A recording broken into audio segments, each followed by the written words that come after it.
नमस्कार साथियों, निकुंज हिंदी क्लासेज में आपका स्वागत है। साथियों, छंद पर आधारित आज अपनी ये चौथी क्लास है और आज की इस क्लास में जैसा कि आप देख रहे हैं कि सम्मात्रिक छंदों पर हम अपना ध्यान केंद्रित करेंगे।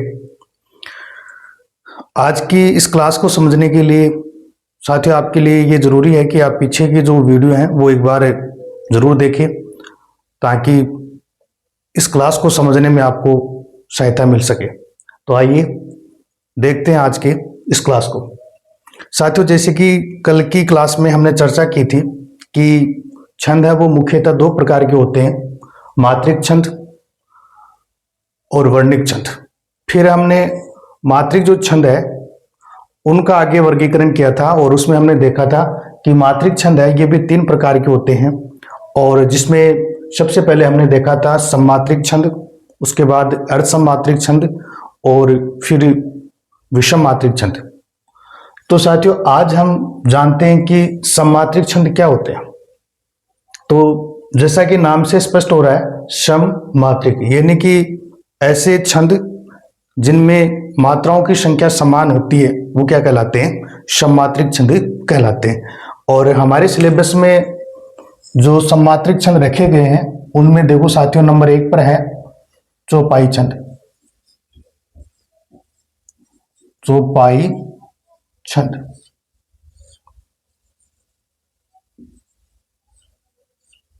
तो साथियों, चौपाई छंद की सबसे पहले हम इनकी विशेषता, उनके लक्षण देखेंगे और फिर अंत में उनको उदाहरण देखते हैं।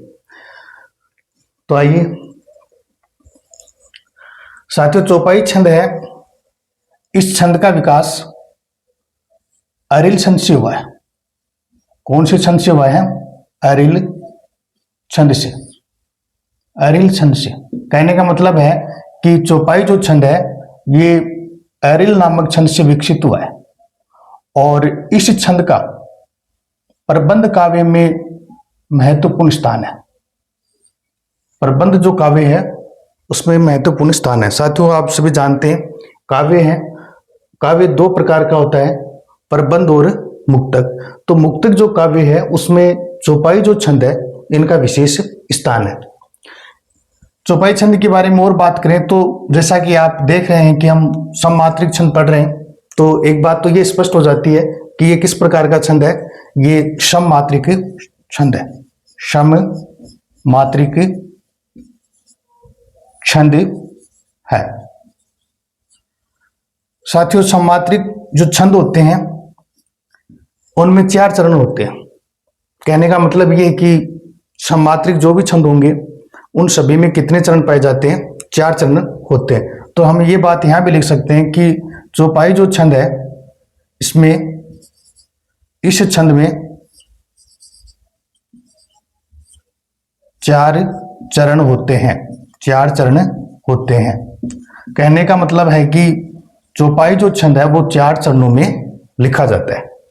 अगर हम मात्राओं की बात करें तो प्रत्येक चरण में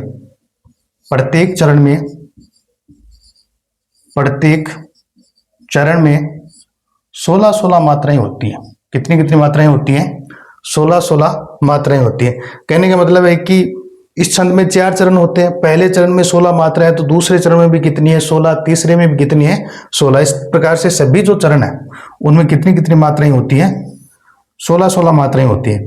और साथियों की हमने जब छंद के अवयव हम पढ़ रहे थे तब हमने जिक्र किया था यति का, यानी कि विराम। छंद को पढ़ते समय या गाते समय जहां विराम लिया जाता है उसको क्या कहते हैं? यति कहते हैं। चौपाई छंद में अगर ये हम यति की बात करें तो यति है वो ये चरणांत में होती है। कहां होती है? चरणांत में यति होती है। चरणांत में यति होती है। इसे आगे देखें तो चौपाई जो छंद है साथियों, इसके अंत में या हम कह सकते हैं चरणांत में गुरु, लघु यानी कि वर्ण क्या है? वर्जित है। गुरु लघु वर्ण क्या है, वर्जित है। कहने का मतलब है कि चौपाई छंद के चरणांत में गुरु लघु वर्ण नहीं आते। इससे साथियों एक बात और स्पष्ट हो जाती है, जब हम गण पढ़ रहे थे और हमने देखा था कि छंद शास्त्र में 8 गण होते हैं, उन 8 गणों को हमने एक सूत्र के माध्यम से याद करने का प्रयास किया था और वहां हमने देखा था कि ये देखो साथियों तय गण उस और जगण, यहां हमने ये देखा था कि तयगण जो होता है उसमें वर्णों का क्रम जो है वो क्या होता है, प्रथम 2 वर्ण वो गुरु और अंतिम वर्ण क्या था, लघु था। और जगन में हमने देखा था प्रथम वर्ण लघु, दूसरा गुरु, दूसरा वर्ण क्या था, गुरु था और तीसरा क्या था, लघु था। अब इसको हम देखते हैं तो ये इसी के समान बन रहा है। ये देखिए, कहने का मतलब है कि जगण और तगण के इन दोनों गणों के अंतिम 2 जो वर्ण है वो क्या होते हैं, गुरु और लघु होते हैं। और चौपाई छंद की बाध्यता है कि उसमें उसके चरणांत में गुरु और लघु वर्ण है, ये क्या है, वर्जित है। तो हम ये बात भी कह सकते हैं कि चौपाई छंद के चरणांत में तगण और जगण का प्रयोग नहीं होता। इसे आगे देखिए साथियों, चौपाई जो छंद है इनके प्रथम 2 चरण, प्रथम 2 चरण, 2 चरण से तात्पर्य पहला व दूसरा चरण, और अंतिम 2 चरण, अंतिम 2 चरण यानी कि तीसरा व चौथा चरण, इनकी क्या साथियों, इनकी तुक मिलती है। ये हुआ कि जो छंद है इस छंद के प्रथम 2 चरण यानी कि पहले चरण की दूसरे चरण से तुक मिलती है, तीसरे चरण की चौथे चरण से तुक मिलती है। इनके अलावा एक चीज और ध्यान रखना कि चौपाई जो छंद है इसके चरणांत में यदि 2 लघु, यदि 2 लघु या 2 गुरु वर्ण आते हैं, गुरु वर्ण आते हैं तो वह अच्छी चौपाई मानी जाती है, आते हैं तो वह क्या मानी जाती है, अच्छी चौपाई मानी जाती है। साथ ही इस बात को आप चौपाई नाम से इसके साथ जोड़कर देखिए आप, जैसा कि आप यहां देख रहे हैं कि चौपाई छंद में यहां भी क्या है साथियों, देखो दोनों वर्ण क्या है, गुरु है। और यहां हमने लिखा है कि चौपाई छंद के चरणांत में अंतिम जो 2 वर्ण है वो या तो लघु हो और या फिर क्या है, गुरु है। ऐसी अगर ऐसा होता है तो वो क्या है, एक अच्छी चौपाई मानी जाती है। इनके अलावा एक चीज और देखिए इस छंद में कि चौपाई जो छंद है साथियों इनके प्रथम 2 चरण यानी कि पहला व दूसरा चरण, पहला व दूसरा जो चरण है इनके योग को अर्धाली कहा जाता है। क्या कहा जाता है, अर्धाली कहा जाता है। इसी प्रकार से तीसरे व चौथे चरण के योग को दूसरी अर्धाली कहा जाता है। कहने का मतलब यह हुआ कि चौपाई जो छंद है उसमें 2 अर्धालियों का योग होता है। साथियों आइए हम उदाहरण के माध्यम से और समझते हैं छंद को। और ये देखिए आप, यहां हमने हनुमान चालीसा की एक चौपाई उठाई है और ये देखिए आप, जय हनुमान, जय हनुमान ज्ञान गुण सागर, ज्ञान गुण सागर, जय कपीश, जय कपीश तिहु लोक उजागर, तिहु लोक उजागर, राम रामदूत अतुलित बलधामा, रामदूत अतुलित बलधामा,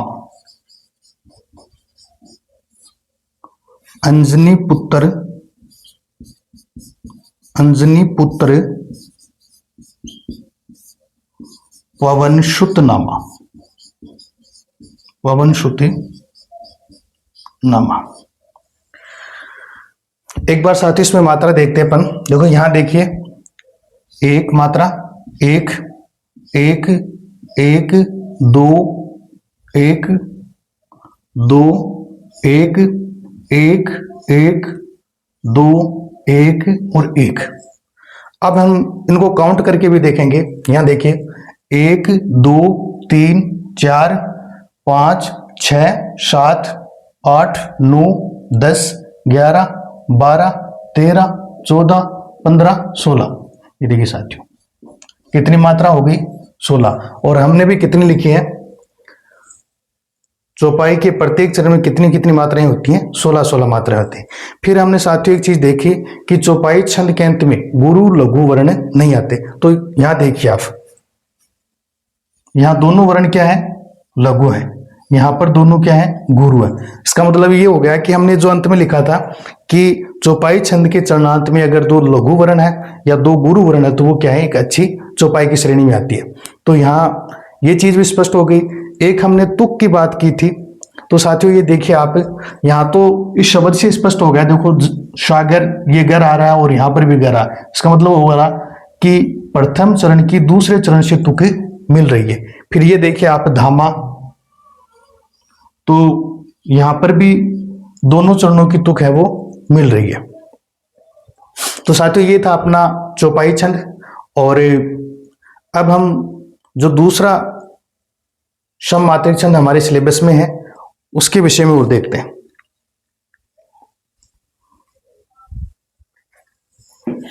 यानी कि दूसरा जो छंद हमारे सिलेबस में है हैरी गीतिका, हैरी गीतिका, हैरी गीतिका। ये देखिए साथियों, हैरी गीतिका छंद में साथियों एक चीज आप ध्यान रखना, ये जो हैरी गीतिका छंद है ये अपने प्रथम राष्ट्र कवि मैथिली शरण गुप्त, मैथिली शरण गुप्त का प्रिय छंद है। और अगर हम हैरी गीतिका छंद की विशेषता की बात करें तो साथियों ये एक बात तो स्पष्ट है कि ये किस प्रकार का छंद है? सममात्रिक छंद है, सममात्रिक छंद है। दूसरा हमने देखा कि सममात्रिक जो छंद होते हैं उनमें 4 चरण होते हैं, यानी कि सममात्रिक जो छंद है वो 4 चरणों में लिखे जाते हैं। तो ये बात हम यहां भी लिख सकते हैं कि इस छंद में 4 चरण होते हैं, 4 चरण होते हैं।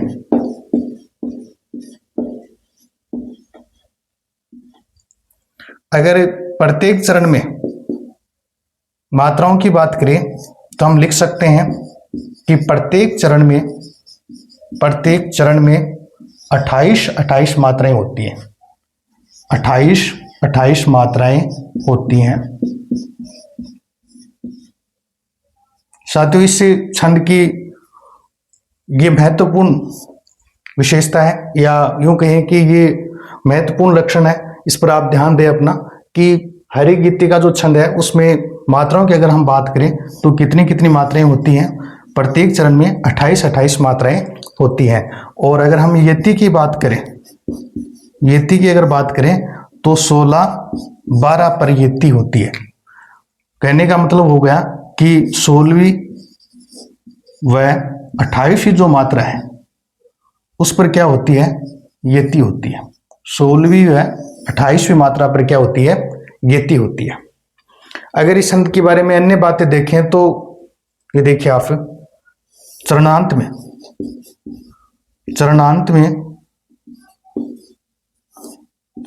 में और लघु गुरु वर्ण आते हैं। इस पंक्ति को साथियों हरिगीतिका नाम से जोड़कर देखना आप, क्योंकि यहां भी आप देख रहे हैं कि यहां भी अंत में क्या आ रहा है, लघु और गुरु मात्रा आ रही है। और यहां हम विशेषता हम भी देख रहे हैं कि हरिगीतिका जो छंद है उसके चरणांत में लघु व गुरु वर्ण आते हैं। इनकी अन्य एक विशेषता और देखिए साथियों, और ये क्या है कि हरिगीतिका छंद इस छंद में 5वीं 12वीं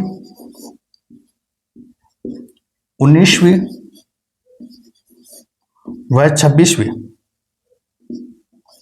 26वीं जो मात्राएं हैं ये लघु होती हैं। कैसी होती हैं? लघु होती है। कहने का मतलब है कि हरिगीतिका छंद को जब हम पढ़ेंगे तब देखेंगे कि इसमें 5वें क्रम की जो मात्रा है, उसके बाद 12वें क्रम की जो मात्रा है और 19वें और 26वें क्रम की जो मात्राएं हैं वो क्या रहेंगे? लघु होंगे। चलो हम एक उदाहरण के माध्यम से देख लेते हैं सारी बातें। और जैसे कि ये उदाहरण देखो आप, संसार की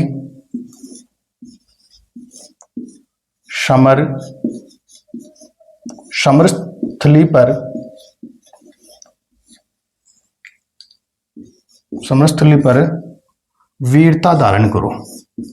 वीरता धारण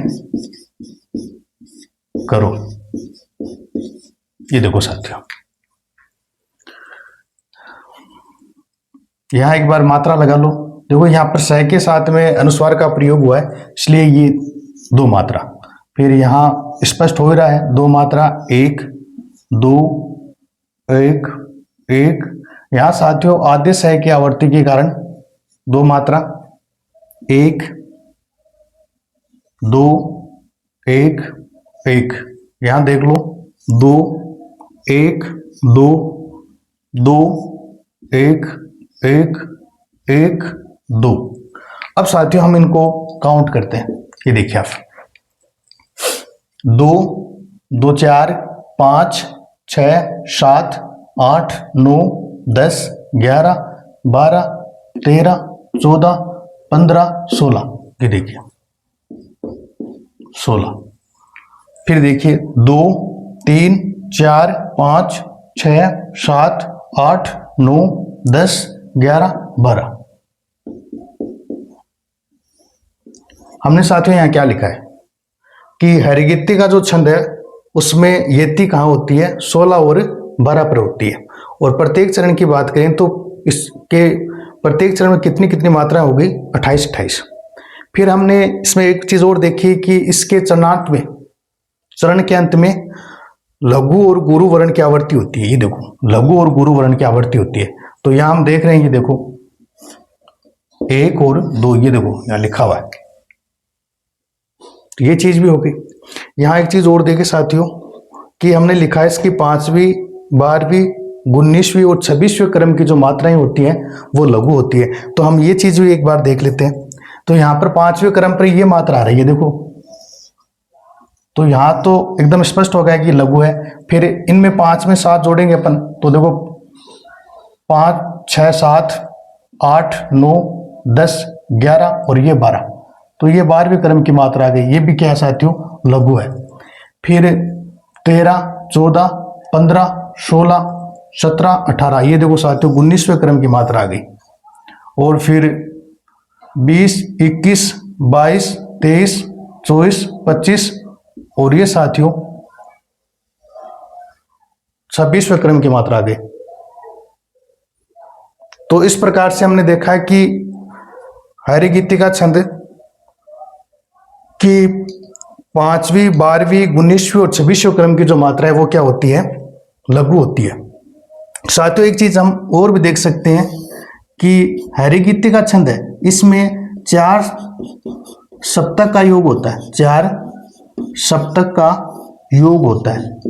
कहने का मतलब ये हुआ कि अगर हम हरिगीतिका शब्द को 4 बार लिख देंगे तो इसका एक चरण बन जाएगा। ये देखिए हरिगीतिका,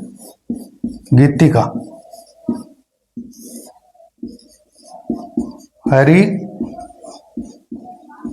गीतिका, हरी गीतिका, हरी गीतिका।